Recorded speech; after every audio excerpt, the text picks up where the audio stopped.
ओम साई राम, सुप्रभात, good morning. Apex academy की live classes में आपका स्वागत है। आज हम लोग एक नया टॉपिक शुरू करेंगे, महात्मा बुद्ध। ध्यान से समझिएगा। मेंस या एथिक्स के पेपर के उद्देश्य से क्या लिखा जा सकता है, इस पर चर्चा पिछली क्लास में हम लोगों ने कुछ की थी, लेकिन आज कुछ हिस्ट्री के पॉइंट्स ऑफ व्यू से देखेंगे इसको। महात्मा बुद्ध हेडिंग डाल लेंगे।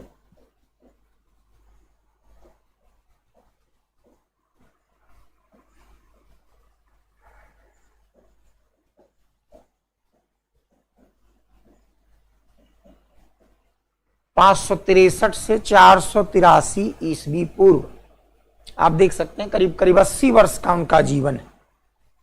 तो इस बात को पूरी तरीके से समझेंगे। गोरखपुर की तराई में एक गणराज्य था, रिपब्लिक, कपिलवस्तु के शाक्यों का। बेसिकली ये गणराज्य जो था वो कौशल महाजनपद का अंग था। कौशल का राजा प्रसेनजीत बार बार ये दावा करता था, जब महात्मा बुद्ध बहुत प्रसिद्ध हो गए, कि मेरी और बुद्ध की जन्म तिथि एक है। वो बार बार बताया करता था इस बात को, एक ही वर्ष हम दोनों का जन्म हुआ, ऐसे वो बताता था। तो यही कौशल महाजनपद का प्रसेनजीत वो इस गणराज्य का भी राजा था, लेकिन यहां इस गणराज्य के लोगों को थोड़ी ऑटोनॉमी दे दी गई थी।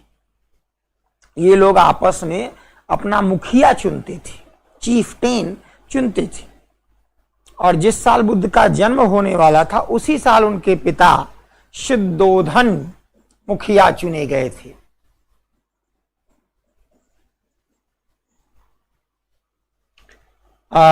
इस चीज को याद रखिएगा कि शुद्धोधन वैसे राजा नहीं थे जैसे सामान्यतः लोग वंश परंपरा से राजा होता है। एक धनाढ्य व्यक्ति थे, जहां तक कथाओं में इस बात का उल्लेख है। उनके पास इतने खेत थे कि 500 जोड़े बैल उनके पास, यानी 500 हल चलते थे उनके खेतों। मोटे तौर पर हम लोग मानते हैं कि करीब करीब 5 एकड़ जमीन के लिए एक जोड़ा बैल की आवश्यकता होती थी। उस जमाने में भी उनके पास इतनी जमीन हुआ करती थी, और इसलिए एक बहुत धनाढ्य व्यक्ति थे। बुद्ध के जन्म के साथ ही राजा चुने गए थे। जैसा तमाम टेली सीरियल बना दिए जाते हैं, महात्मा बुद्ध पर दिखा दिए जाते हैं, कोई एक नया नगर बसा रहे हैं और ऐसा वैसा कुछ कर रहे हैं, ऐसा कुछ नहीं था। वो राजा थे और बाकायदा चुने गए थे, और सिर्फ अपने जीवन काल के लिए चुने गए थे। बुद्ध को वंश परंपरा से कोई राज्य नहीं मिलना था। बुद्ध का भी चुनाव किया जाता अगर वो राजा बनते तो इन सब चीजों को दिमाग में रखिएगा। बुद्ध की जो माता थी महामाया देवी, आपको बताया गया था कि कोलीय गणराज्य, वो भी गोरखपुर में ही था, वहां से थी। जब बुद्ध के जन्म का समय निकट आया तो उनकी माता ने एक स्वप्न देखा था कि एक हाथी जो है उनके गर्भ में प्रवेश कर रहा है। इसका अर्थ पूछा गया। उनकी माता ने बताया कि उनकी माता को ज्योतिषियों ने बताया कि हाथी, ये इंद्र का हाथी ऐरावत है, और ये जो बच्चा पैदा होगा वो इसी तरीके से ऐरावत की तरह बहुत ही प्रतापी होगा, जैसे कुछ जमाने की परंपरा हुआ करती थी। जन्म का समय निकट आया तो बुद्ध की माता महामाया देवी को उनके मायके भेज दिया गया, लेकिन वो पहुंच नहीं पाई। रास्ते में आजकल वो जगह नेपाल में पड़ती है, लुम्बिनी कहते हैं उसको।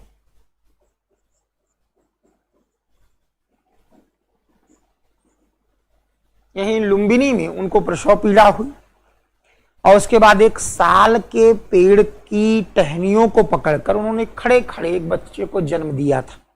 यही थे महात्मा बुद्ध, जिनके अन्य नाम है गौतम, सिद्धार्थ, शाक्य मुनि, शाक्य वृष, लाइट ऑफ एशिया, इस तरीके के अन्य नामों से भी उनको पुकारा जाता है। तो लुम्बिनी जहां उनका जन्म हुआ ये नेपाल में है। यही बहुत समय बाद सम्राट अशोक ने अपना एक स्तंभ स्थापित करवाया था, जिसको रुम्मिनदेई स्तंभ अभी भी कहते हैं, रुम्मिनदेई पिलर। यहां उनका जन्म हुआ, लेकिन महामाया देवी के स्वास्थ्य में कोई सुधार हो न पाया। 1 सप्ताह में ही उनकी डेथ हो गई। बुद्ध का पालन उनकी माता प्रजापति गौतमी ने किया था। Cherished by his mother Prajapati Gautami, और उनकी माता के नाम पर ही उनको अक्सर गौतम बुद्ध लोग कहते थे। ये जो आनंद उनके भाई थे बुद्ध के, ये प्रजापति गौतमी से ही उत्पन्न हुए थे और बुद्ध के बड़े प्रिय लोगों में थे। बुद्ध के साथ सबसे ज्यादा समय वही बिताया भी करते थे। उसके बाद फिर जब राजा ने ज्योतिषियों से कहा, राजा शुद्धोधन ने, कि आप देखिए इस बच्चे का भाग्य क्या होगा। ज्योतिषियों ने बताया कि दो ही संभावनाएं हैं, या तो एक बहुत बड़ा सन्यासी बनेगा या चक्रवर्ती सम्राट बनेगा। एक गढ़ प्रमुख जो खुद एक राजा के अधीन हो, वो क्या चाहेगा? वो यही चाहेगा कि उसका बेटा एक चक्रवर्ती सम्राट बने। उन्होंने अपने बेटे का नाम सिद्धार्थ रखा, जो मेरी अर्थ यानी कामना है उसको ये सिद्ध कर ले। तो इस तरीके से उनका एक नाम रखा गया सिद्धार्थ। उनकी शिक्षा दीक्षा का अच्छा प्रबंध किया गया और जब बुद्ध 16 वर्ष के हुए तो शाक्य गण की, एक एक लाइन पे प्रश्न बने, शाक्य गण की एक कन्या यशोधरा से उनका विवाह कर दिया गया। समय बीता तो एक पुत्र पैदा हुआ। ये बच्चा इस पुत्र के बंधन में बंधा रहे और घर परिवार छोड़कर न जाए, इसलिए इस बच्चे का नाम राहुल यानी बंधन रख दिया गया। जैसे राहु चंद्रमा को ग्रसता है, वैसे ही ये बच्चा जो है अपने पिता को हमेशा बांधे रखेगा, इसलिए नाम राहुल रखा गया। फिर दो प्रकार की कथाएं बड़ी प्रचलित हुई। एक वो जातक में जो है, दूसरी बाद में महायान वालों ने प्रचलित कर दी कि बुद्ध को इस तरीके से पाला गया कि 29 वर्ष की उम्र तक जो है उनको पता ही नहीं चला कि कुछ दुनिया क्या है, संसार क्या है। एक वो कथा पहले आप बताइए जो कि बाद में अफवाह के रूप में फैलाएगी, फिर वो कथा बताइए जो जातक ग्रंथों में है और जो हकीकत है। तो पहले वो कथा बताइए। 29 साल के हुई, एक बार अपने सारथी चन्ना के साथ वो नगर के भ्रमण पर गए, तो कभी उनको बीमार व्यक्ति दिखे, अगले दिन उनको वृद्ध व्यक्ति दिखे, कभी एक मृतक दिखे डेड बॉडी, और कभी एक सन्यासी दिखे। वो सब के विषय में पूछे। चन्ना हर एक बात का यही उत्तर दे कि ये सबके साथ होना, मेरे साथ भी आपके साथ। इससे उनको इस संसार से एक विरक्ति, डिटैचमेंट हो गया और उसके बाद उन्होंने सन्यासी बनने का निर्णय लिया। ये वो कथा है जो बाद में, जैसे होता क्या है, किसी व्यक्ति को जब बहुत लोकप्रियता मिल जाती है तो उसके साथ तमाम मिथ्स चलने लगते हैं। लेकिन जातक कथाओं में कुछ अलग कथा दी गई है। उसमें यह बताया गया है कि एक नदी के जल के बंटवारे को लेकर शाक्यों और कोलियों में अक्सर संघर्ष होता था। कभी कभी ये संघर्ष तो खूनी संघर्ष हो जाया करता था। उस स्थिति में एक मतदान हुआ कि इस बार हम फाइनल संघर्ष कर लेते हैं। बुद्ध ने इसके विपक्ष में मत दिया कि नहीं, ऐसा कुछ नहीं होगा, हम लोग बातचीत से निपटारा करेंगे, लेकिन मतदान में हम लोग युद्ध करेंगे। इस पक्ष की विजय हुई। तो बुद्ध ने कह दिया मैं युद्ध में शामिल नहीं हूंगा। ये गढ़ के नियम के विपरीत था। जो बहुमत है आपको उसी के साथ चलना होगा, भले ही आपने वोट उसके पक्ष में ना डाला। तो बुद्ध को एक चेतावनी दी गई और कहा गया कि अगर तुमने युद्ध में भाग नहीं लिया तो तुम्हारे पिता का पद समाप्त कर दिया जाएगा और समस्त संपत्ति जब्त कर ली जाएगी। अपने परिवार को इस विपदा से बचाने के लिए उन्होंने घर छोड़ दिया। ये जातक कथाओं की बात है। लेकिन बाद में फिर इस तरीके की चीजें बताई जाने लगी कि उनका संसार के दुखों से जब पहली बार सामना हुआ तो संसार को दुख से मुक्ति दिलाने के लिए जो है वो गृह त्याग कर देते हैं। हम जानते हैं यहां तक उनका जीवन, यानी घर छोड़ने तक उनका जीवन वो एक बहुत सामान्य जीवन की तरीके से था। जैसे महात्मा गांधी का दक्षिण अफ्रीका में जाने तक का जीवन एक सामान्य जीवन ही था, लेकिन वहां उनके साथ कुछ ऐसी घटनाएं हुई जिसने उस सामान्य जीवन में एक महान लक्षण उत्पन्न कर दी। तो इतिहास जो है वो हमेशा इसी दृष्टिकोण से किसी चीज का विवेचन करता है। तो हम लोग जरा इस चीज को देखें। बुद्ध के जीवन के साथ एक अजीब संयोग रहा। हर घटना जनरली वैशाख की पूर्णिमा के दिन हुआ करती थी। Every incident occurred on the full moon of the Vaishakh month. लेकिन ये एक घटना जो उन्होंने अपना घर छोड़ा, गृह त्याग किया। अच्छा, एक खास बात और भी है, हर घटना का एक मोटिव है। जैसे हाथी जो है वो गर्भ में आने का प्रतीक है, उसी प्रकार से अश्व, घोड़ा, हॉर्स वो महाभिनिष्क्रमण के रूप में जाना जाएगा, यानी घर छोड़ने का प्रतीक। हुई तो ये घटना भी पूर्णिमा के दिन ही थी, लेकिन वैशाख नहीं था उस दिन। बाकी उनके जीवन की हर घटना वैशाख पूर्णिमा के दिन, जिसको हम लोग बुद्ध पूर्णिमा ही कहते हैं, उस दिन घटित होती थी। तो उन्होंने जब घर छोड़ा तो इसका प्रतीक बन गया अश्वहर्ष। और हर घटना के आगे महाशब्द लगने की एक परंपरा शुरू हुई, जैसे घर छोड़ना महाभिनिष्क्रमण, मैं यहां लिख दे रहा हूं।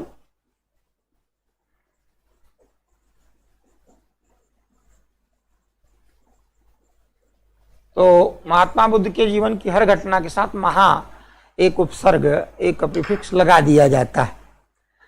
उसके बाद घर छोड़कर वो वैशाली आए। आर कलाम नाम के एक आचार्य से मिले। आर कलाम ने उनको सांख्य सिखाया, एक दर्शन, षड दर्शन में से एक। आप देखते होंगे बुद्ध पर इस दर्शन का बड़ा प्रभाव है। ये दर्शन जो है वो नास्तिकता से प्रभावित है, एथीज्म है इसमें। और चीजों की विवेचना करते समय बुद्ध इसका अक्सर प्रयोग करते थे। आप अक्सर देखते होंगे जैसे 4 आर्य सत्य हैं, 4 नोबेल ट्रुथ, त्रिरत्न है, 3 रत्न है, इस तरीके से। तो सांख्य दर्शन का ही प्रभाव। उसके बाद फिर वो चले गए राजगृह में। राजगृह में उन्होंने उद्रक रामपुत्र से, उद्रक रामपुत्र, ये बहुत ही प्रश्न पूछे जाते हैं, से उन्होंने फिर योग सीखा। उन दोनों ने बता दिया हमारे पास जो कुछ भी था हम आपको बता चुके हैं, अब आपको अपनी यात्रा अकेले तय करनी है। कुछ दिनों तक उन्होंने 5 ब्राह्मण कुमारों के साथ मिलकर तपस्या भी की, लेकिन अंत में जब उनको बहुत भूख लगी, क्योंकि 1 महीने तक निराहार रहना था, तो उनको बहुत भूख लगी, तो उन्होंने विशाखा नाम की एक स्त्री के द्वारा दी गई खीर को खा लिया। तो उन 5 ने उनको अपने गुट से निकाल दिया कि तुम तपस्या नहीं कर सकते हो, तुम जाओ। फिर वो छोड़कर चले आए और पहुंचे गया में, जिसको बोध गया बोलते हैं और उरुवेला भी बोलते हैं, उरुवेला। और यहीं उन्होंने समाधि लगाई। और इस बार 1 सप्ताह सिर्फ बीते थे। एक पीपल के वृक्ष के नीचे एक एक शब्द पर क्वेश्चन बने हैं, इसलिए ध्यान रखिएगा। पीपल ट्री यानी इसको कहीं कहीं न्यग्रोध और बोधि वृक्ष भी कहते हैं। वर्तमान में भी उसी वृक्ष की एक पीढ़ी चल रही है। तो एक पीपल के वृक्ष के नीचे 1 सप्ताह में उनको ज्ञान प्राप्त हो गया, यानी उनको बोध प्राप्त हो गया। ये महाबोधि की घटना थी। वहां बाद में सम्राट अशोक ने एक मंदिर भी बनवा दिया है, अभी भी है वो, और वर्ल्ड हेरिटेज साइट्स में उसको गिना जाता है। ये था उनके जीवन का एक अंग, पहला चरण, फर्स्ट स्टेज। तब तक वो 35 वर्ष के हो चुके थे, यानी घर छोड़ने से लेकर और ज्ञान प्राप्त करने के बीच 6 वर्ष का समय उनको लगा था। फिर जब वो आए, अच्छा, इस घटना का प्रतीक कि उनको ज्ञान प्राप्त हुआ है, महाबोधि इस घटना को कहा जाएगा। और वही न्यग्रोध यानी पीपल का वृक्ष इसका मोटिफ या सिंबल माना जाता है।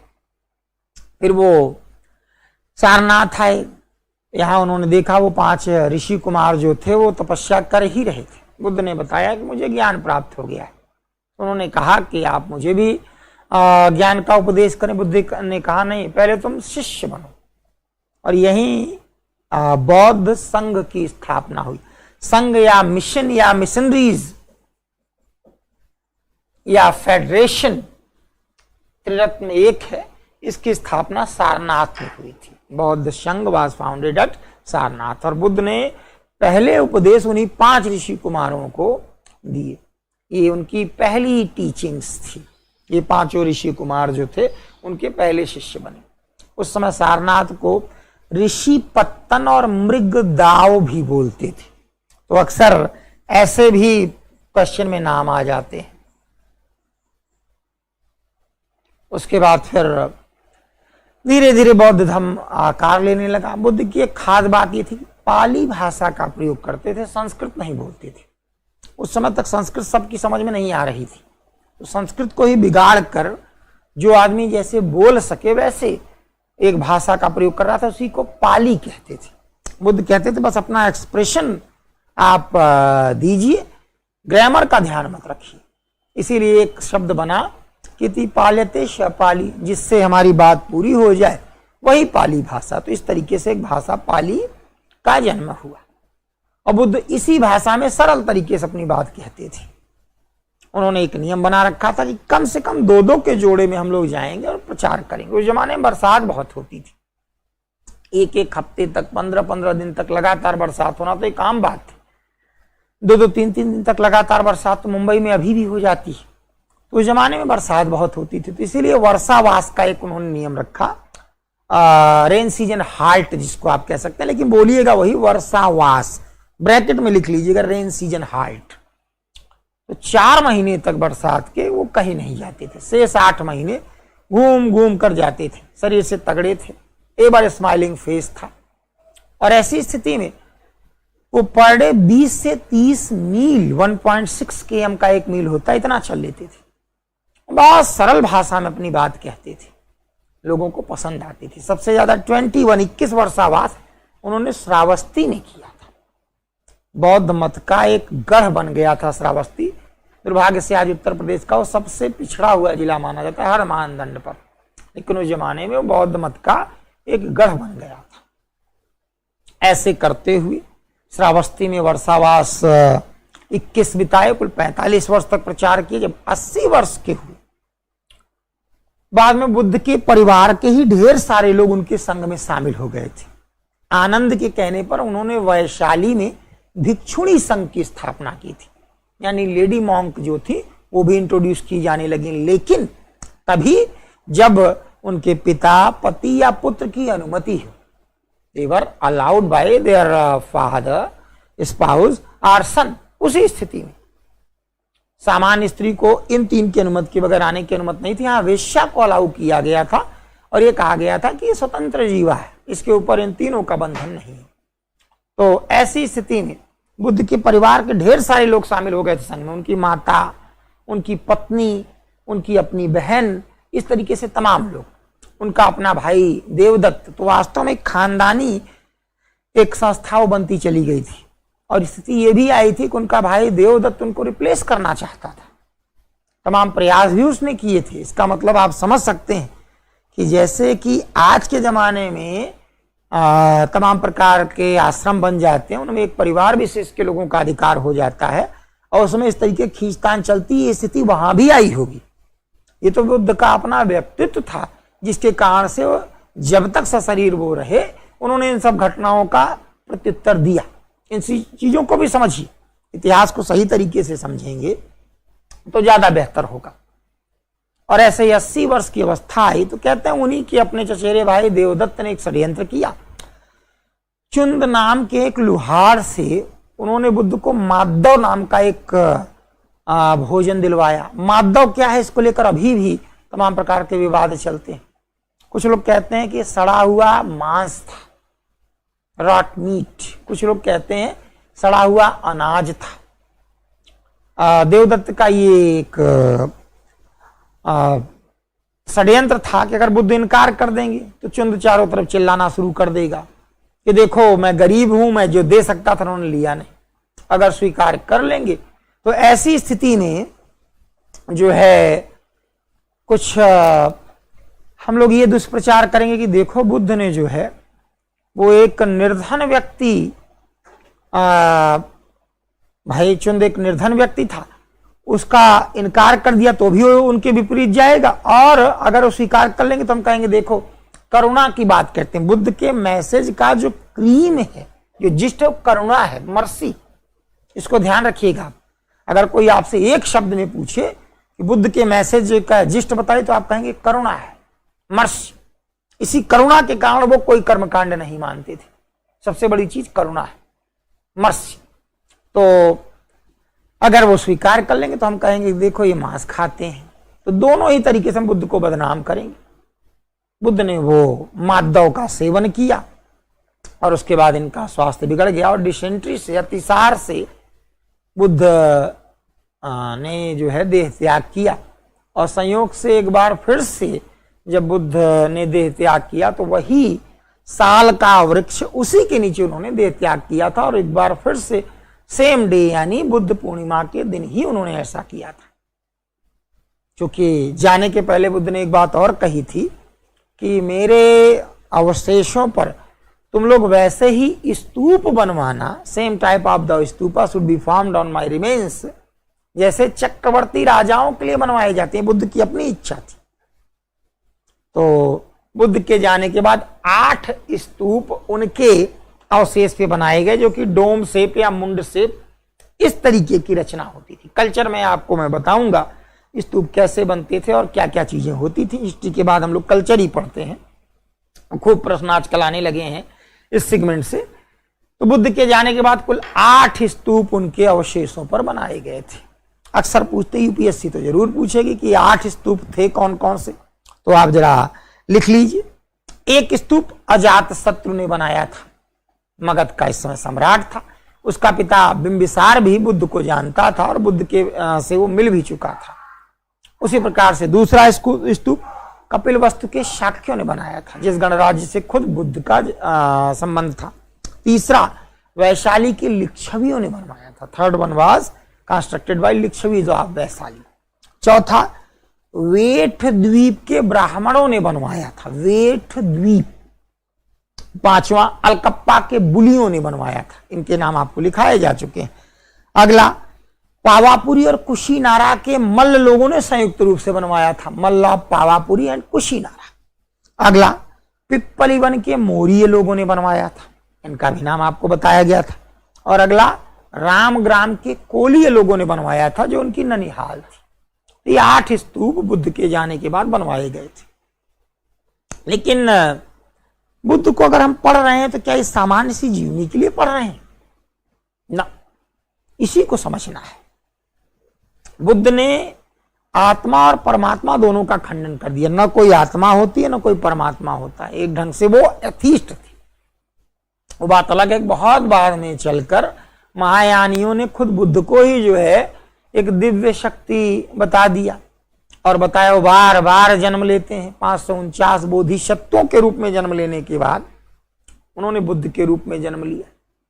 तो इस स्थिति में बुद्ध नास्तिक थे, यज्ञ नहीं मानते थे, कोई कर्मकांड नहीं मानते थे, लेकिन कर्म और पुनर्जन्म को मानते थे। कर्मा एंड रिबर्थ, ये क्यों होता था?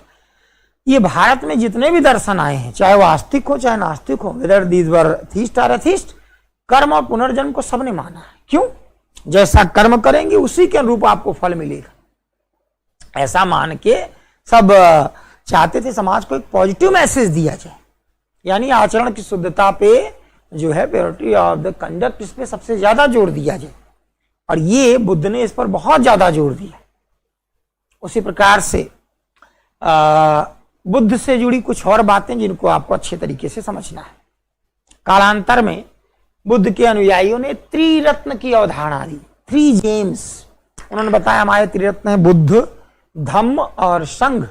बुद्ध स्वयं महात्मा बुद्ध, धम्म जो उनके द्वारा कही गई बातें, ये धर्म का भी गढ़ा हुआ रूप है, और संघ यानी हमारा अपना समूह, जिसको 2 भागों में बांट दिया गया था, भिक्षु और भिक्षुणी। और उसी प्रकार से गृहस्थ अगर शामिल हो जाए, मैरिड लोग, उपासक और उपासिका के रूप में उनको मान्यता दे दी जाती थी।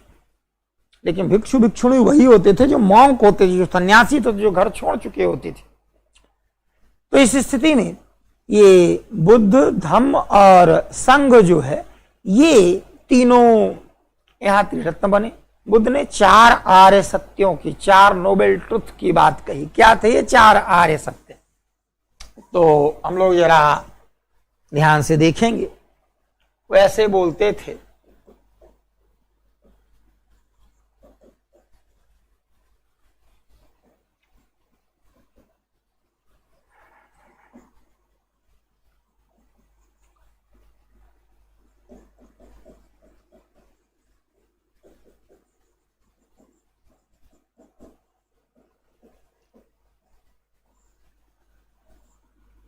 पहले बोलते थे दुख, संसार में दुख है, ये मान लेने से, जैसे कंपटीशन की तैयारी करेंगे तो यहां असफलता भी है, ऐसा मान लेने से जो हमने ऊंचे ऊंचे स्वप्न देखे थे उस पर थोड़ा कंट्रोल होता है।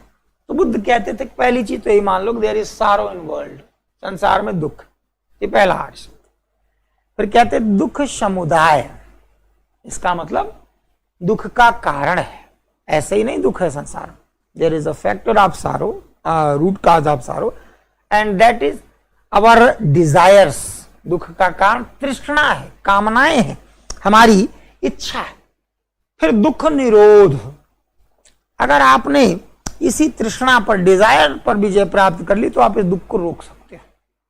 यू कुड कंट्रोल योर सारो in case of taming your desires. फिर दुख निरोध गामिनी प्रतिपदा। मैं आपको 8 मार्ग बताता हूं, अगर इनका पालन आप करेंगे तो इस तृष्णा को भी आप खत्म कर सकते हो, इस तरीके से दुख को भी खत्म कर सकते हो। There are 8 ways to remove this desire and sorrow equally. ये उनके 4 आर्य सत्य हैं। आप लिखेंगे इसी रूप में, दुख, दुख समुदाय, दुख निरोध और दुख निरोध गामिनी प्रतिपदा, लेकिन उनकी व्याख्या इस रूप में करेंगे। ये जो अष्टांगिक मार्ग बताया उसमें से हर एक चीज सम्यक लगाकर वो बोलते थे। सम्यक मतलब बैलेंस्ड, और यही तो वो जिस्ट है जिसके कारण हम बुद्ध का इतना सम्मान कर रहे हैं। हमें नहीं मालूम कि उन्होंने घर क्यों छोड़ा, हमें नहीं मालूम कि उसके पूर्व का उनका जीवन क्या रहा, लेकिन हम इस चीज को जब जान जाते हैं तो हम जीवन का एक बहुत महत्वपूर्ण सूत्र पा जाते हैं। सम्यक मतलब बैलेंस्ड। बुद्ध हर जगह कहते थे कि बैलेंस्ड रहो, मध्य मार्ग अपनाओ। इसी को मध्यम प्रतिपदा कहा गया। इट वॉज नोन एज मध्यम प्रतिपदा। कहते थे मध्य मार्ग अपनाओ, न बहुत पढ़ने भर से आईएएस बन जाओगे, न एकदम न पढ़ने से बन जाओगे, न बहुत जागने से आईएएस बन जाओगे, न एकदम न जागने से आईएएस बन जाओगे। बीच का एक मार्ग अपनाओ, बैलेंस्ड कर लो अपने जीवन को, और इससे जो है स्थिति ये बनेगी कि आप अपने लक्ष्य को प्राप्त कर लोगे और इन सब चीजों से, इन सांसारिक बंधनों से मुक्त हो जाओगे। वो मोक्ष की चर्चा तो करते थे, मोक्ष यानी मुक्ति की, लेकिन चूंकि आत्मा परमात्मा इस तरीके की चीज कुछ मानते ही नहीं थे। इसको हम अंग्रेजी में साल्वेशन कह सकते हैं। तो ऐसी स्थिति में हम ये बात नहीं मानेंगे कि वो कोई आत्मा परमात्मा या इस तरीके स्वर्ग या नरक ऐसी कुछ चीजें मिल जाएंगी। कर्मकांडों का घोर विरोध करते थे, और एवर स्माइलिंग फेस था उनका, तो बहुत हंसते हंसते ऐसे तर्क दे दिया करते थे। कर्मकांडी लोग उनके आगे ध्वस्त हो जाते थे। छोटा सा उदाहरण मैं आपको बताता हूं। एक बार एक आदमी आया, कर्मकांडों पर प्रहार करते थे। जो लोग कर्मकांडों के कारण से ही एक भ्रमजाल बनाए हुए थे, जिनका प्रभुत्व इसी कर्मकांड पर टिका हुआ था, और ऐसे लोग अभी भी हैं, ऐसा कुछ नहीं। अभी पिछले दिनों बीएचयू में फिरोज नाम के, डॉक्टर फिरोज नाम के एक व्यक्ति को हिंदू धर्मशास्त्र पढ़ाने के लिए नियुक्त किया गया। कर्मकांडियों ने एकदम आसमान सिर पे उठा लिया। एक मुसलमान हिंदू धर्मशास्त्र कैसे पढ़ा सकता है? फिरोज कई पीढ़ियों से हिंदू धर्मशास्त्रों, वेद पुराणों का अध्ययन कर रहे थे, कई पीढ़ियों से, और अंततः फिरोज को उस विभाग से हटा दिया गया। आप उम्मीद करते हैं क्या कोई मुसलमान अब हिंदू धर्मशास्त्र पढ़ने की हिम्मत करेगा? ऐसे कर्मकांडी लोग हमारे धर्म का कैसे नुकसान करते हैं, आप देख लीजिए जरा। अगर हमने इसका स्वागत किया होता तो फिरोज जैसे 100 और फिरोज तैयार होते, और हिंदू धर्मशास्त्रों का मैसेज वहां जाता, और भारत में भी इस्लाम उसी रूप में कन्वर्ट हो जाता जैसे इंडोनेशिया में है। कैसे कन्वर्ट हो जाता कि वो लोग कहने को तो अपने आप को मुस्लिम कहते हैं, लेकिन रामायण और महाभारत से अपने आप को जोड़ते हैं, और अपने आप को रामायण और महाभारत के नायकों का ही वंशज मानते हैं, कौंडिन्य ऋषि का ही वंशज मानते हैं। तो उस स्थिति में अगर ये कर्मकांडी लोग जो अपने निहित स्वार्थों के कारण से हिंदू धर्म को बदनाम कर रहे हैं, ये न होते तो फिर नतीजा ये आज हमारा कुछ और स्थिति हमारे धर्म की होती। तो फिर बुद्ध ने इन कर्मकांडियों का जब विरोध किया तो नतीजा क्या निकला? एकजुट हो गए सब और लगे बुद्ध के खिलाफ उटपटांग की चीजें बोलने। एक व्यक्ति ऐसे ही सामने आया बुद्ध से ये कहने कि मैं जरा आपसे शास्त्रार्थ करना चाहता हूं। तुमने जो इन कर्मकांडों का विरोध किया है, कोई स्वर्ग नहीं होता, कोई अंतिम संस्कार की आवश्यकता नहीं। आपको ध्यान रखना चाहिए 16 संस्कारों में अंतिम संस्कार बाद में जोड़ा गया है, और इस अंतिम संस्कार को बाद में जब जोड़ा गया तो इसका तो उद्देश्य ही यही हुआ करता था कि तमाम प्रकार के इस तरीके से वितंडावाद को फैला के किस तरीके से अधिक धन अर्जित किया जाए। और इसको अच्छी तरीके से ध्यान रखिएगा कि ऋषियों से ही 2 लोगों का जन्म आगे चल के समाज में हो। एक शिक्षक बना, समाज को उसने हमेशा दिशा दी है। कौटिल्य से लेकर समर्थ गुरु रामदास से लेकर स्वामी विवेकानंद से लेकर रामकृष्ण परमहंस से लेते हुए महात्मा गांधी तक वो इस परंपरा से। और दूसरा वही कर्मकांडी लोगों का रहा है इन्होंने कर्मकांड कर करके देश का, समाज का बहुत अहित कर दिया। और अगर ये राम मोहन राय और इस तरीके के लोग सामने न आए होते तो आज शायद हमारा भी धर्म पूरी तरीके से स्पॉयल हो चुका होता। तो उस स्थिति में बुद्ध ने जो है उस व्यक्ति से पूछा कि भाई आप कहां से आए। उसने बताया तो बुद्ध को लगा बहुत दूर से आया है। तो बुद्ध ने पूछा आप भूखे होंगे। उसने कहा नहीं, मैं लेट नाइट घर से चल चुका था, भोजन बनवा लिया था मैंने, और जिससे कि मैं अर्ली मॉर्निंग पहुंच जाऊं, मैं अपनी बात आपसे कह सकूं। तो बुद्ध ने उस व्यक्ति से कहा कि आप जब लेट नाइट चले, घर वालों से भोजन बनवाया कि सुबह आप भोजन कर लेंगे फिर मुझसे बात करेंगे, तो आपने खुद भी काफी तकलीफ सही, घर वालों को काफी तकलीफ दी। आप ऐसा क्यों नहीं करते कि घर वालों से कह देते कि आपके नाम पर भोजन वो घर पे कर लेते, यहां भोजन आपको मिल जाता। अब वो व्यक्ति हंसा कि तुम क्या अजीब मूर्ख हो, अगर घर वाले भोजन कर लेंगे तो मुझे भोजन कैसे मिल जाएगा। बुद्ध ने कहा बिल्कुल वैसे ही मिल जाएगा जैसे यहां अमृतात्मा के नाम पे ढेर सारे लोगों को भोज कराया जाता है, अमृतात्मा को भोज मिल जाता है। तो आप समझ सकते हैं, यद्यपि ऐसा नहीं था कि बुद्ध ने या कबीर ने जिन कर्मकांडों का विरोध किया उनकी जड़ में कुछ नहीं थी, लेकिन समाज जानता कहां है उसको। किसी व्यक्ति की डेथ हुई है, उसके नाम पे हम कुछ पात्र लोगों को जो वास्तव में वंचित हैं उनको 10-5 की संख्या में भोजन करा दें। ऐसी स्थिति में वो व्यक्ति याद करेगा कि आज किसी की डेथ हुई थी, भगवान उसकी आत्मा को शांति दे। शायद इसलिए शुरू किया गया। इसको कहां तक ले गए, ढेर सारी जगहों पर। हमारे यहाँ, हमारे परिवार में जब हमारे पितामह की 13वीं थी तो इतने 1000 लोगों ने भोजन किया, ये बताने में एक स्टेटस सिंबल महसूस करते हैं। महापात्र लोग तमाम प्रकार के दान जो उस व्यक्ति द्वारा जिसकी मृत्यु हुई है उपभोग की जाती थी वस्तुएं, ऐसी वस्तुओं का दान लेते हैं जिनमें ढेर सारी चीजें। पुराने जमाने में तो हाथी घोड़े से लेते हुए आज के जमाने में भी गाय बैल भैंस तक की चीजें दान की जाती। तो ये सब क्या है, ये कर्मकांड क्यों रचे गए, है इसका कोई औचित्य?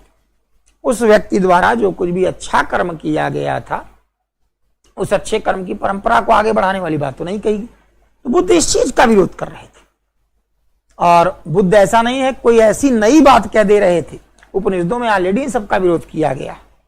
उपनिषदों में स्पष्ट रूप से ये बात कही गई थी, लेकिन फिर बुद्ध ज्यादा लोकप्रिय कैसे हो गए। और एक स्थिति ऐसी आ गई थी 650 ईस्वी तक, 650 तक भारत में अच्छी खासी संख्या में बुद्ध के अनुयायी हो चुके थे। ये तो शंकराचार्य जी जब आए और तब तक बुद्ध का धर्म जो है पूरी तरीके से स्पॉयल हो चुका था। तो नतीजा ये निकला कि शंकराचार्य जी ने हिंदू धर्म को यानी वैदिक धर्म को पुनर्जीवित कर दिया। इसलिए आज भारत फिर से हिंदू धर्म वालों का देश बन गया। लेकिन बुद्ध ने जिन चीजों पर क्वेश्चन मार्क उठाए वो एकदम जेन्युइन चीजें थी और इससे लोग प्रेरित होते थे, खुद लोगों तक जाते थे। एक सहयोगी जो उनके साथ अक्सर आनंद रहते थे लेकर लोगों की जिज्ञासाओं का समाधान करते थे। और जब बुद्ध ने देह त्याग किया तो कुछ 1000 लोग उनके अनुयायी बन चुके थे, a few thousand person। लेकिन अब कुछ कटु सत्य वाली मैं चीजें आपको बता दूं जिसको समझना अति आवश्यक है। एक, जैसे बुद्ध ने समाज में जो वर्ण व्यवस्था उसका कभी विरोध नहीं किया। हाँ, अगर आपने संघ को स्वीकार कर लिया, मोनेस्ट्री में आप आ गए, तब आपका कोई वर्ण नहीं। लेकिन समाज में जो ब्राह्मण क्षत्रिय वैश्य शूद्र ये 4 वर्ण चल रहे उसका विरोध नहीं करते थे। कुछ ऐसे बता दिया गया कम्युनिस्टों ने और इंपीरियलिस्ट ऑथर्स ने कि बुद्ध जब आए तो उस समय पशु बलि वगैरह बहुत दी जा रही थी, पशुओं को नुकसान हो रहा था तो खेती को नुकसान हो रहा था। तो नतीजा ये निकला कि वैश्य वर्ण जो था वो बहुत ज्यादा अर्थव्यवस्था का ह्रास से चिंतित था, इसलिए बुद्ध की ओर मुड़ गया। ऐसा कुछ नहीं था। बुद्ध के पहले 5 शिष्य भी ब्राह्मण थे। आपने देखा जो 8 स्तूप बने उसको में से एक ब्राह्मणों ने बनवाया था। और मैं बुद्ध के अभी आपको कुछ प्रमुख शिष्यों के नाम बताता हूं। बुद्ध के बाद जिन लोगों ने नेतृत्व किया वो भी ब्राह्मण ही थे। तो ये बात तो कम से कम नहीं समझ में आ रही कि वैश्य वर्ण ज्यादा आया, ब्राह्मण भी थे तो वैश्य भी थे। ये बताने का एक तरीका बन जाता है और फिर बाद में वही अफवाह एक सत्य मान ली जाती। लेकिन मैं चाहूंगा कि बुद्ध के कुछ बड़े प्रोमिनेंट जो शिष्य थे उन पर नजर डालिए तो देखिए आप उनमें राजाओं को भी पाएंगे, नगर सेठों को भी पाएंगे, गणिकाओं को भी पाएंगे। कोर्ट डांसर्स को भी और उनके परिजनों को भी पाएंगे। और बुद्ध की सफलता में एक बड़ा योगदान ये भी था कि उनके साथ बिंबिसार, अजातशत्रु जैसे राजा, प्रसेनजीत जैसे राजा, उसी प्रकार से तमाम नगर सेठ, आज के संदर्भ में हम कह लें कि बहुत टॉप कैपिटलिस्ट भी जुड़े थे। इसलिए बुद्ध को प्रचार में एक लोकप्रियता भी मिली। बुद्ध का अपना व्यक्तित्व मोहक था, उनकी बातें जेन्युइन थी और ढेर सारे लोग इसलिए आ रहे थे क्योंकि इन कर्मकांडों से त्रस्त हो चुके थे। ये सारी बातें हैं, लेकिन इसके साथ साथ कुछ ऑक्सिलरी एलिमेंट्स भी हैं, कुछ सहायक तत्व भी, जिसके कारण से बुद्ध को लोकप्रियता मिली। तो आप जरा लिख लीजिए, बुद्ध के प्रमुख शिष्य, prominent disciples of Lord Buddha. लिखे, आनंद मैं बता ही चुका हूं, उनका अपना भाई था। उपाली, उपाली एक नापित पुत्र था, एक नाई का बेटा था। और आनंद और उपाली ने आगे चलकर क्या महत्वपूर्ण भूमिका निभाई, अभी हम लोग बौद्ध संगीत बुद्धिस्ट कॉन्फ्लुएंस में देखेंगे। अगला महाकश्यप, बुद्ध के बाद धम्म का नेतृत्व इन्होंने ही किया। अगला नाम था अनाथ पिंडक, श्रावस्ती का नगर सेठ था, जिसके विषय मैंने आपको बताया कि कहावत प्रचलित हो गई कि 18 करोड़ स्वर्ण मुद्राओं से उसने जेतवन विहार खरीदा और बुद्ध को दान कर दिया। तो इस एक चीज से तो एक बात स्पष्ट होती है, इसकी छवि अनाथ पिंडक की बहुत अच्छी नहीं थी। ये माना जाता था कि व्यापार में हर प्रकार के हथकंडे अपनाता है आगे बढ़ने के लिए, लेकिन बुद्ध के साथ बैठता था। इस बात की भी चर्चा लोगों में खूब होती थी। अगला सारीपुत्र, एक बहुत ही टैलेंटेड व्यक्ति था। इसकी डेथ बुद्ध के जीवन काल में हो गई थी और मैंने आपको बताया था कि सांची का जो स्तूप है मध्य प्रदेश में, वो सम्राट अशोक ने इसी सारीपुत्र की याद में बनवाया था। स्तूप of Sanchi dedicated to the Sariputra. Maudgalyayana, Maudgalyayana की डेथ भी बुद्ध के जीवन काल में ही हुई थी। जीवक एक बड़ा प्रसिद्ध व्यक्ति था।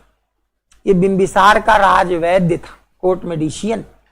इसकी माता सालवती एक गणिका थी, प्रोस्टिट्यूट थी, लेकिन बुद्ध के साथ आने के कारण इसको बहुत सम्मान मिलता था। बिंबिसार ने इसको अवंती के राजा चंड प्रद्योत के इलाज के लिए भी भेजा था। ये सब चीजें बार बार बार बार क्वेश्चन के रूप में आती रहती। महाकात्यायन, उज्जैनी में बौद्ध मत का प्रचार इसी महाकात्यायन ने किया था। इस पर भी प्रश्न आ चुका है। प्रजापति गौतमी उनकी माता, उसी प्रकार से यशोधरा उनकी पत्नी, नंदा आनंद की बहन यानी बुद्ध की बहन, उसी प्रकार से खेमा बिंबिसार की पत्नी, अजातशत्रु की माता, उसी प्रकार से आम्रपाली ये वैशाली की नगर बधू थी, वैशाली की कोर्ट डांसर थी। मैं आपको जब कभी अजातशत्रु के विषय में बताऊंगा तो हो सकता है इसकी चर्चा हो। और विशाखा ये अंग के सेठ की, अंग के जो नगर श्रेष्ठ थे, अंग मतलब सदर्न बिहार, उनकी बेटी थी। और इसी के दिए हुए धन से पूर्वाराम बिहार का निर्माण हुआ था, पूर्वाराम बिहार। तो ये सब बुद्ध के कुछ प्रमुख शिष्य थे।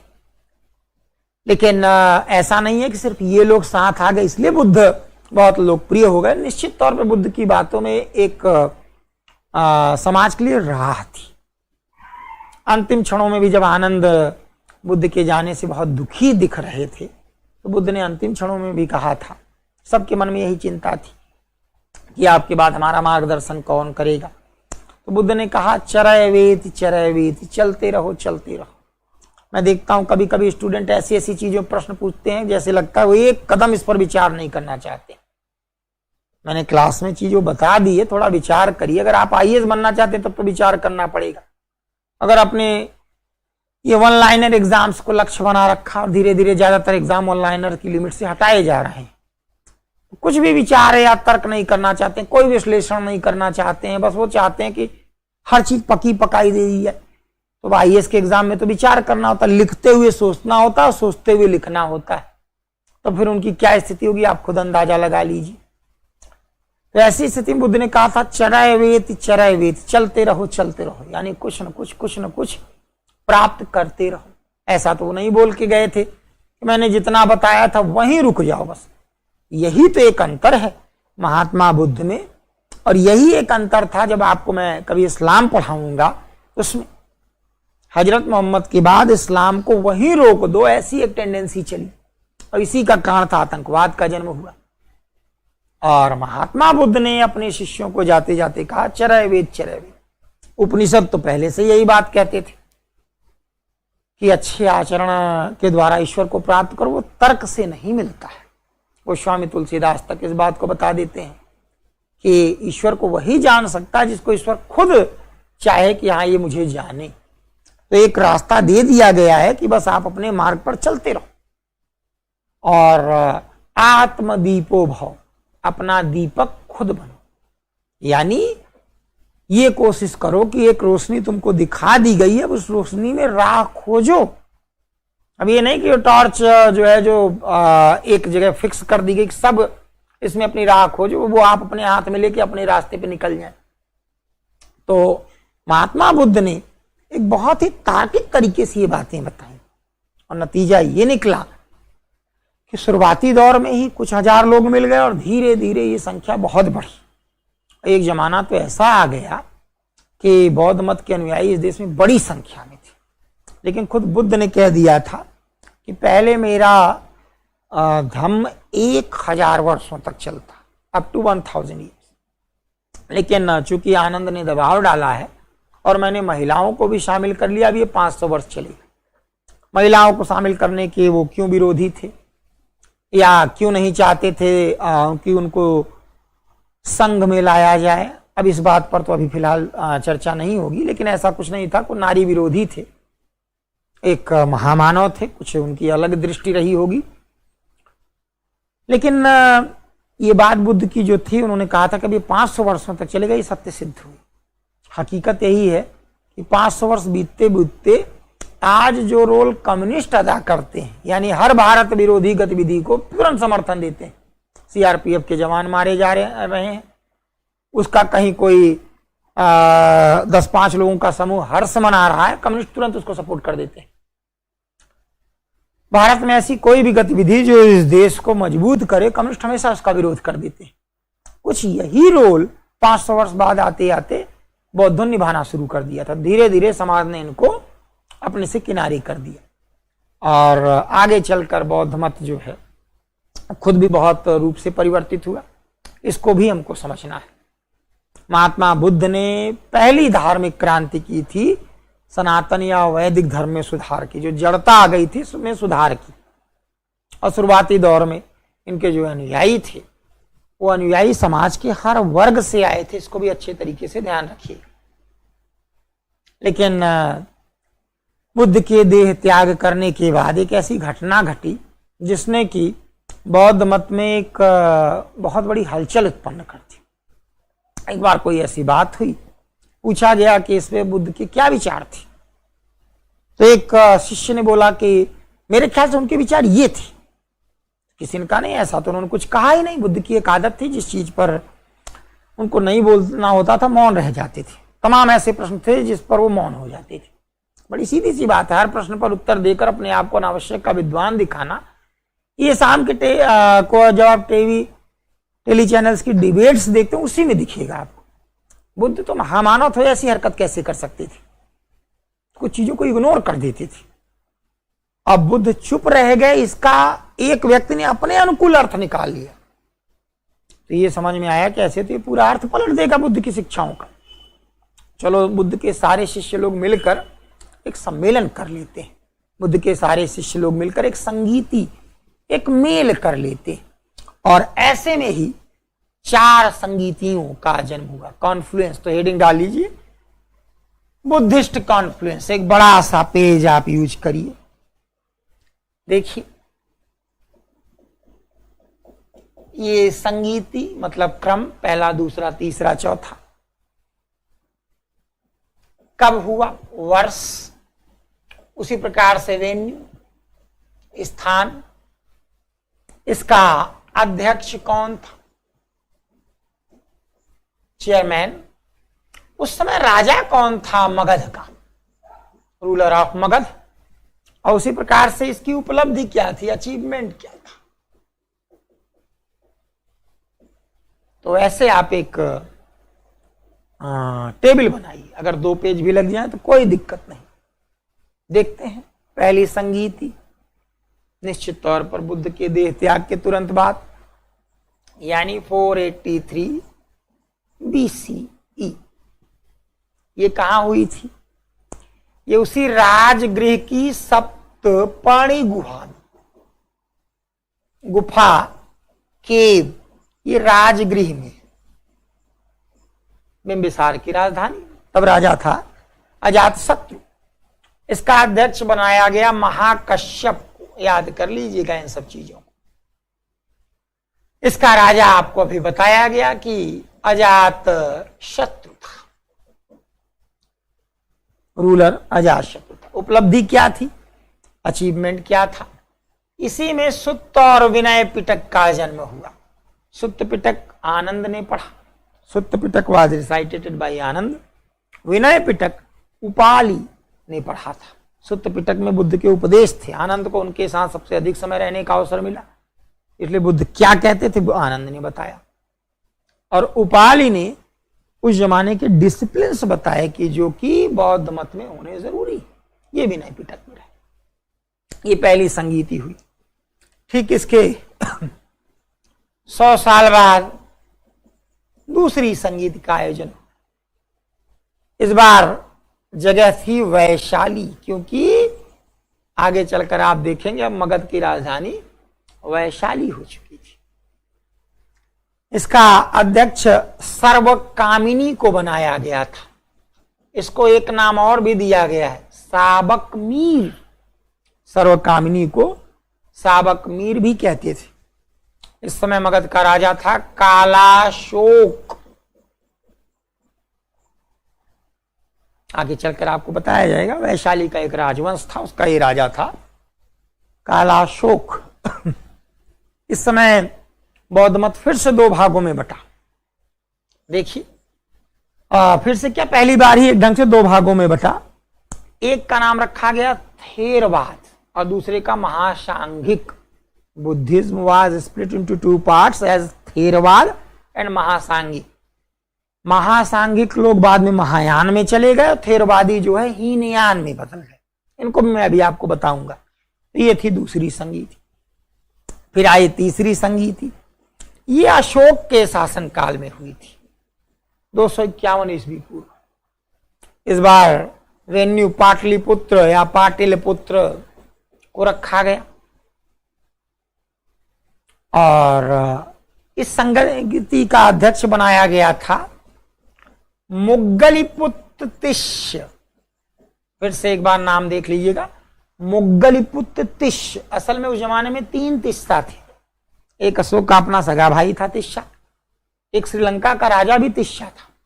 इसीलिए अलग से पहचान बन जाए इसलिए इनको बोलते थे मुग्गलिपुत्र तिष्य। जैसे कि चर्चा हो ही चुकी है कि संगीति के समय राजा था अशोक, महान सम्राट अशोक। इसमें तीसरा पिटक रचा गया जिसको बोलते थे Abhidhamma Pitaka. Abhidhamma Pitaka was compiled in 3rd confluence, 3rd संगीति। अभिधम्म पिटक में बौद्ध दर्शन है, बुद्धिस्ट फिलॉसफी। तो ये 3 संगीतियां हैं। फिर चौथी संगीत, मान्यता 4 कोई, कुछ लोग कहते हैं हर्ष ने जो 2 बार सम्मेलन करवाए और दोनों का अध्यक्ष वेनसांग युआनचुआंग था, वो भी बौद्ध संगीति, लेकिन इन्हीं 4 को मान्यता दी जाती है। ये 101 ईस्वी की बात है। इसके पहले की तीनों देखिए ईस्वी पूर्व की बात है, बिफोर कॉमन इरा, और ये जो है कॉमन इरा की बात है। तो 101 ईस्वी पूर्व ये कुंडलवन कश्मीर में आयोजित की गई।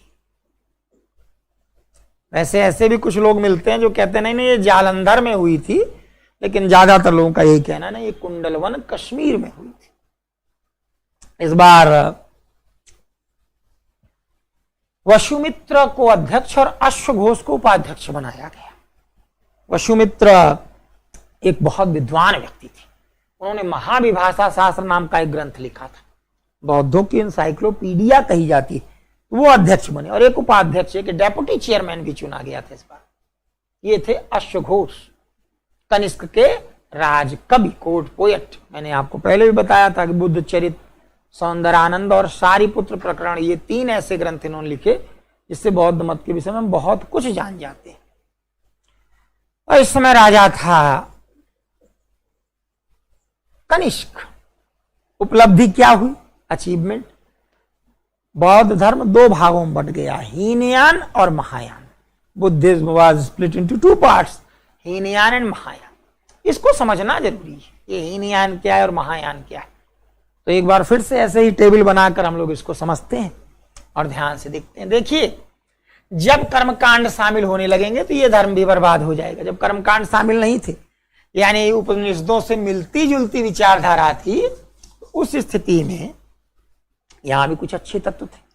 वैसे विद्वानों का स्पष्ट रूप से मानना है कि बुद्ध ने ऐसा कुछ नहीं कहा जो उपनिषदों में नहीं हो, और बुद्ध सांख्य दर्शन से प्रभावित हो, जो ऑलरेडी श्रीमद् भागवत गीता में अच्छे तरीके से समझाया जा चुका है। लेकिन फिर वही बात ना कि खुद जाकर पाली में कह रहे हैं, सरल शब्दों में कह रहे हैं।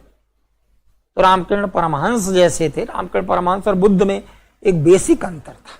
रामकृष्ण परमहंस आस्तिक थे, बुद्ध नास्तिक थे, लेकिन दोनों ही बड़े सरल शब्दों में अपनी बात कह देते थे और दोनों ही अपने युग को बहुत ज्यादा प्रभावित कर रहे हैं।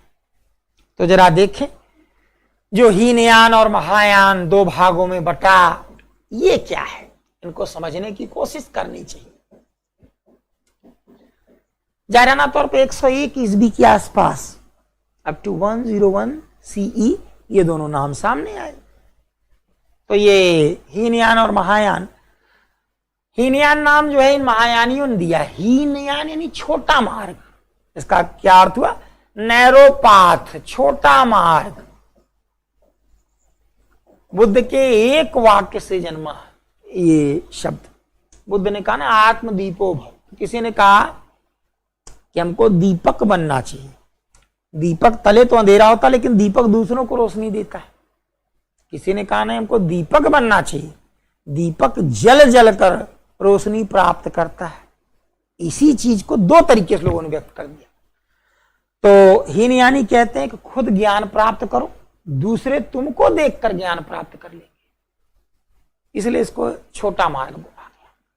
महायानी क्या कहते हैं, दूसरों के ज्ञान प्राप्त करने में, सरल भाषा में कह लीजिए मोक्ष प्राप्त करने में, बंधनों से मुक्ति प्राप्त करने में मददगार बनो। ये बड़ा मार्ग बन गया। बात यहीं से उठी थी और दोनों ही सत्य हैं। कोई बहुत अच्छे तरीके से पढ़ रहा है और सफलता अर्जित कर रहा है तो उसको देख के सैकड़ों लोग पढ़ना शुरू कर देते हैं। लेकिन अगर कोई दूसरे की थोड़ा सा कंफ्यूजन क्लियर करने में मदद कर दे रहा है, अगर उसकी खुद क्लियर है तो ऐसी स्थिति में भी दूसरों की मदद हो जा रही। ये दोनों चीजें बहुत अलग नहीं है, लेकिन मुख्य चीज यही होती है कि हम देखेंगे इसमें भी ढेर सारे लोग आ गए, गुट बनने लगे। हर आदमी चाहता है हम एक गुट का नेतृत्व करें, तो नतीजा बस वही निकलेगा कि ये 2 भागों में बढ़ जाएगा। तो एक छोटा मार्ग, एक बड़ा मार्ग। हीनयानी ये दर्शन है, बेसिकली फिलॉसफी, देखने का नजरिया, व्यू, विजन, दृष्टिकोण। महायान ये भक्ति या समर्पण की ओर चला गया, ये डेडिकेशन की ओर चला गया। हीनयानी कहते हैं बुद्ध एक महापुरुष थे। Buddha was a great personality who came to enlighten us, जो हमको रोशनी दिखाने के लिए, हमारे मार्ग को रोशन करने के लिए आए। ये कहते नहीं बुद्ध दिव्य विभूति है। बुद्ध के रूप में आने के पहले वो 549 बार बोधिसत्व के रूप में आए। Buddha is a divine flame और Bodhisattva previous birth of Buddha, 549 previous birth of Buddha. These are mentioned in Jatakas, ये जातक कथाओं में। हर जो है जन्म में उन्होंने किसी खास वर्ग में रोशनी फैलाई। हीनयानियों ने पाली को अपनाया और महायानियों ने जो है वो संस्कृत को अपना लिया। हीनयानी का प्रचार जो है वो अशोक करते हैं, सम्राट अशोक। श्रीलंका, उसी प्रकार से म्यांमार, इनमें हीनयान है। लेकिन कनिष्क और हर्षवर्धन ये महायान का प्रचार करते हैं। Kanishka and Harshavardhana propagated the Mahayana.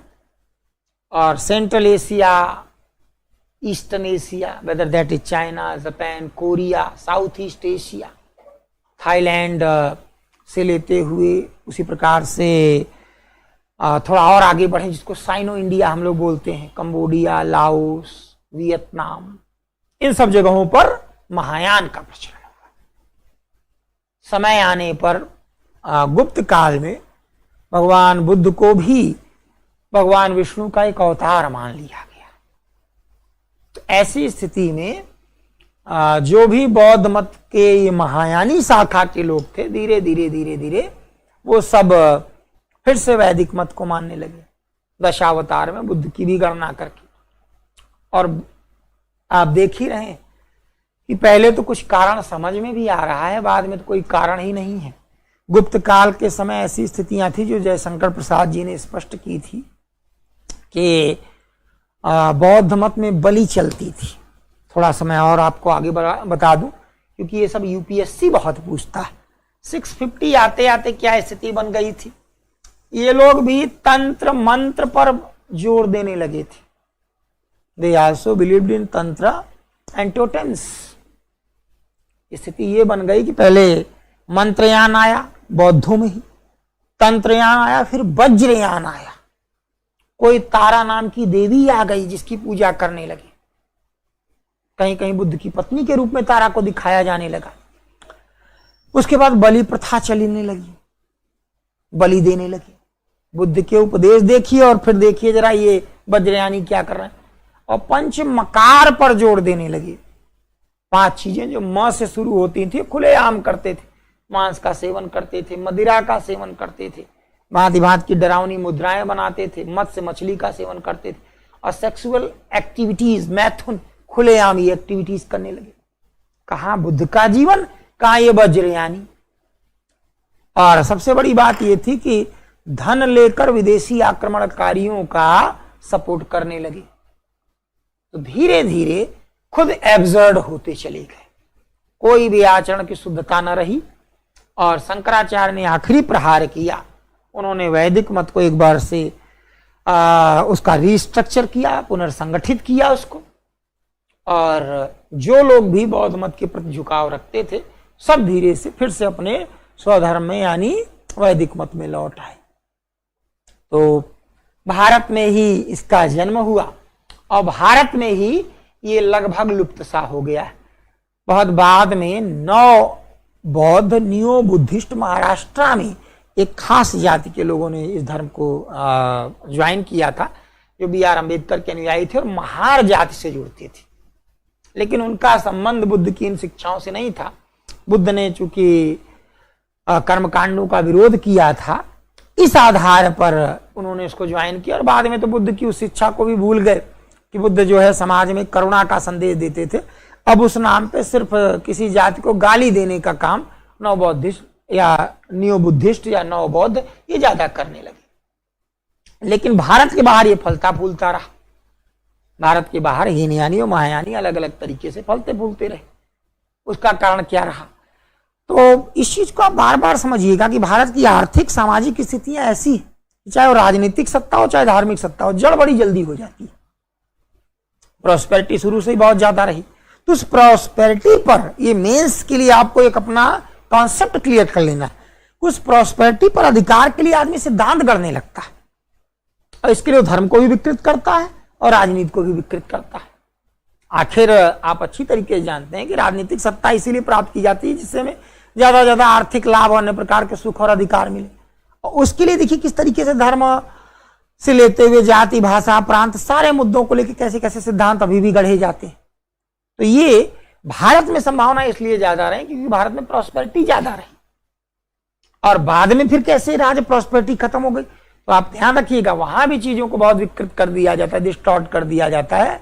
जहां की पिछड़ापन बहुत ज्यादा आ जाता है, जहां की गरीबी बहुत ज्यादा आ जाती है, जहां की निरक्षरता ज्यादा आ जाती है, क्योंकि लोगों को मूर्ख बनाकर कुछ भी बताया जा सकता है और उसका एक्सप्लॉयटेशन किया जा सकता है। तो भारत इन दोनों ही प्रकार की समस्याओं से ग्रस्त रहा। इसलिए भारत में धर्म का रूप ऐसे बिगड़ा। अरब देशों में बिगड़ा, पिछड़ेपन के कारण, मध्य एशिया में बिगड़ा पिछड़ेपन के कारण, भारत में समृद्धि और पिछड़ेपन दोनों के कारण से बिगड़ा। इस चीज पर गंभीरता पूर्वक विचार करिएगा। अगली क्लास में हम लोग जरा जैन मत के विषय में पढ़ेंगे, तैयार करिए। तब तक धन्यवाद।